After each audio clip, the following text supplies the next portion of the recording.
The British National Radio Sound Preservation and Archival Society are proud to present a remastered instalment of the classic 1950s classic serial, Upright, the remarkable story of a Victorian gentleman, based on the novel by Gravelly Stoats and adapted to a standard sufficient to avoid copyright infringement by Valmere Lake. Episode 2, The Maid's Tale.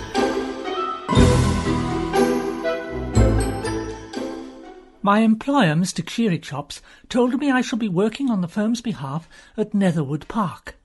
You shall work as a legal assistant to Mr. Sneeringly, Lord Dubious's secretary at Netherwood Park in Hopchester. You leave at once, first thing Tuesday morning. Full of hope, I hired a coach and four from Mr. Rosynose, but it turned out, due to bad fortune, he now possessed neither coach nor four horses. Steady, steady, woo! But still believed he did, encouraged by his daughter. Steady, steady, my beauties! Well done, father. Steady, oh, oh, oh, ah. Oh dear. But it's good for the roses, good for the roses. Lost and robbed upon my way, I now hear through the rain and the dark a maiden calling. Help! Help! Over here. Is there someone there? Yes, over here. It is I, Thomas Upright. Oh, sir, thank goodness. Please forgive my being soaking wet and wearing little more than a sack, which I have reason to believe once contained builder's sand. But I have had misfortune. I too have had misfortune. Let us go into this hovel for shelter, and I shall tell you my tale. I had not noticed the hovel till that moment, and was angry with myself, for it was behind me all the time. If only I had turned around! Fortuitously, someone had laid a fire in the hovel, with the means to light it nearby, and a cupboard which contained food and drink, and another which contained clothing, which I helped myself to. Even more fortunately, I found a trunk with many coins in it, so I was able to leave money for the food, drink, and clothes. It is only right, for I am a gentleman. I wonder who lives here. I don't suppose we will ever know. I was wrong about that, but for now let me recount the girl's story in her own words. Her beloved betrothed, Arthur Whippet, had journeyed 3 months ago to Netherwood Park to take up a position for Mr. Sneeringly. This is coincidence, for I travel likewise. Happen I shall meet Master Whippet. I pray that you shall, but I fear not.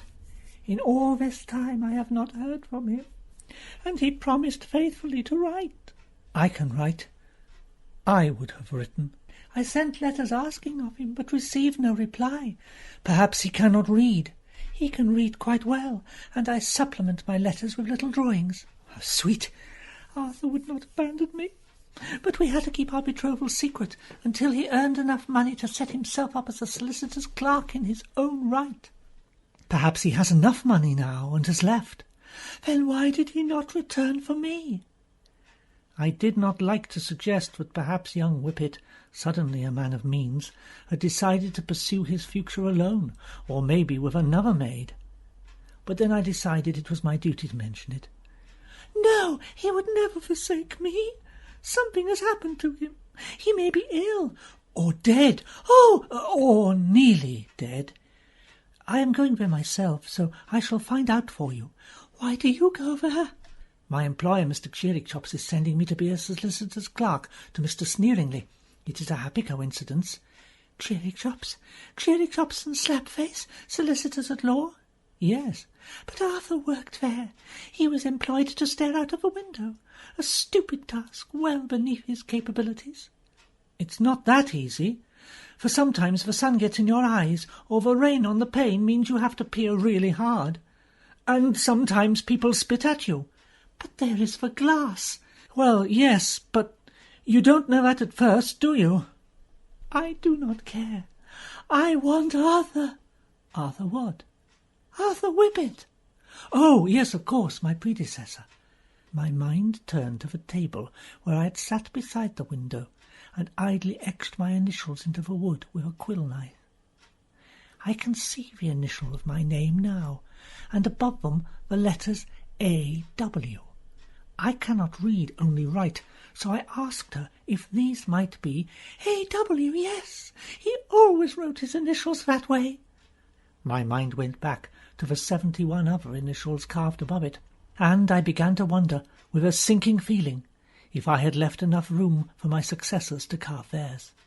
Something is wrong at Neverwood Park. You must find out. Do not fail me. At that moment, the door to the hovel, which actually might be better described as a comfy cottage, flew open. Right then, Mary, let's get them potatoes counted. Yes, Mrs. Jiggles. 1 potato, 2 potatoes, 3 potatoes, 4, 5 potatoes, 6 potatoes, 7 potatoes. More. What do we do now, Mrs. Jiggles? I don't know. This has never happened before. We need a new rhyme. Shall I eat one? No, I'll ask Mr. Brassfeet. He'll know.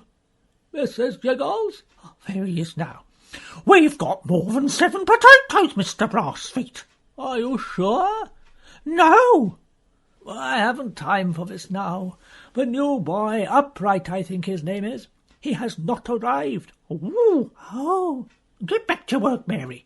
Count them potatoes again, and don't come back till you make it 7. What are you going to tell Mr. Sneeringly? I am not going to tell him. I thought you could tell him. Tell him. No, I'm not telling him. He'll be ever so cross. He will. Maybe he's got lost. How can he get lost? This is the biggest house in Hopchester. You're going to have to tell Mr. Sneeringly. Tell Mr. Sneeringly? What? About the boy not turning up. Go on, tell him, Mr. Brassfeet. Oh. I say, what are you folk doing in my cottage? Have you come for the fishing? I see you're wearing the clobber, what? It's just like mine. I realised my new apparel must be of a type worn to fish for streams hereabouts. This is your home? Lord, no, I've just rented it for fishing. Did they double book? Is that why you're here with your lady wife? I am not his wife, sir. I am engaged to Mr. Whippet. I say, steady on. This is all a bit near the knuckle, isn't it? I am on my way to Hopchester, and I got caught in the rain, and my luggage and money were stolen. This young maid is in need of help to find her betrothed, who is also at Netherwood Park. You've been at the soup. We were hungry, sir. Yes, well, it's just I'm rather peckish myself. There is some left. I don't mean to be churlish. I see you've left some money. Well, that was most kind. I am a gentleman. I'll put it in my money box. It's empty. Do you know anything of Netherwood Park, sir? Funny you should ask that. I've heard some funny rumours about that place. This way. There's a cottage. More visitors? Who can it be? Steady, oh, steady, oh. Easy, my beauties, easy. Oh, no. If a boy is missing, you must go and look for him, Brassfeet. Cheery Chops assures me that he was on his way. He could be anywhere between here and London, Mr. Sneeringly. Then you better get looking. Or perhaps you would like to take his place. Oh, no, sir. Captain Cutlass will be here tomorrow evening.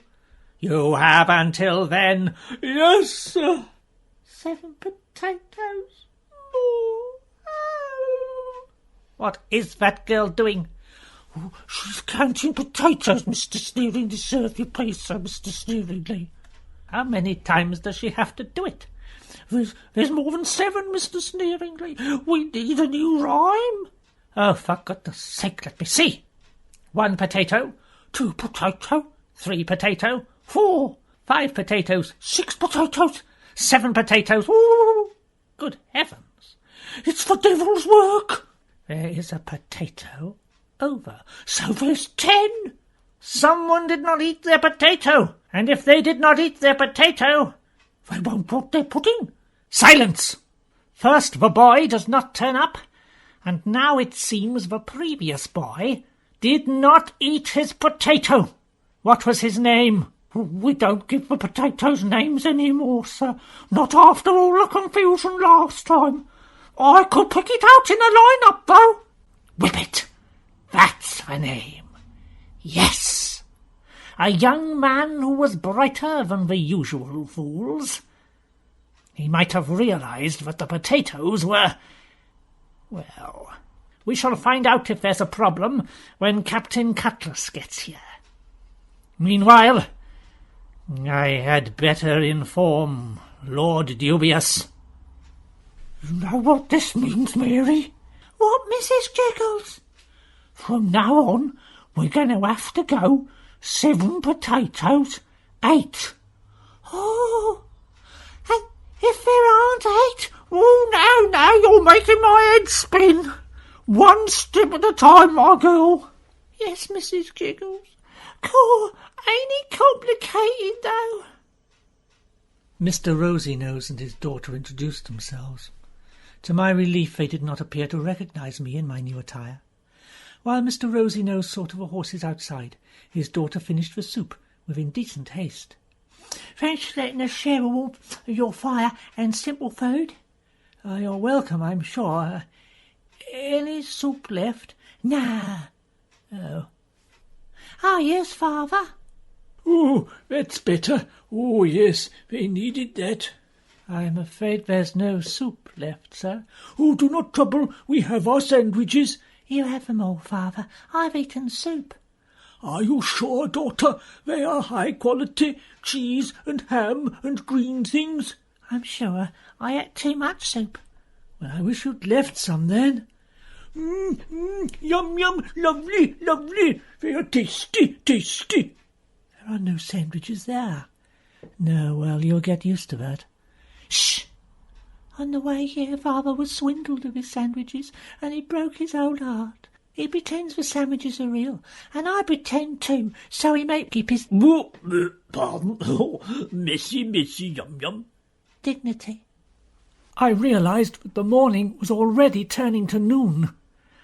Alas, much as I have enjoyed your company, I must be on my way. Oh, dear sir, take me with you to Netherwood Park, so I may seek my Arthur. I am not sure I should. Already I am late and will attract their ire. A wailing maid haranguing them over a man whom it seems to me did not devote himself as seriously to his work as he ought will not reflect well upon me with Mr. Sneeringly. That is what I wanted to say. For she is too good for this Arthur Whippet. Why does she seek him when I am here, a gentleman ready and willing to give her my all? But what I said was, I still think he's dead. Oh, fear not, dear lady. There is always hope. You think so, sir? Of course. If he has your favour, he will not wish to lose it. You shall find him. Oh, sir, you are so kind and good. At this moment I realised I did not like our host at all. Smug Oh, the horses are restless. Oh, someone is coming. Oh, calmly, calmly. Oh. Mr. Rosy-Nose began to canter round the table, while his daughter tried to calm him with non-existent lumps of sugar. Our host went to the door and opened it, peering out. I say, is anyone there? I was about to point out to the imbecile that Mr. Rosy-Nose's horses are unlikely to detect anything, seeing they do not exist, when a figure did indeed emerge from the gloom. Gosh, said our host, about time. Then he shut the door and turned to us, with a smile that lacked its previous warmth. This is a friend of mine. His name's Captain Cutlass, and I really ought to introduce myself, oughtn't I? I am Lord Dubious of Netherwood Hall. Hopchester. You have been listening to The Maid's Tale, being episode 2 of Upright, the remarkable story of a Victorian gentleman, adapted by Valamir Lake from a novel by Grammarly Stoats. Next week, episode 3, Captain Cutlass.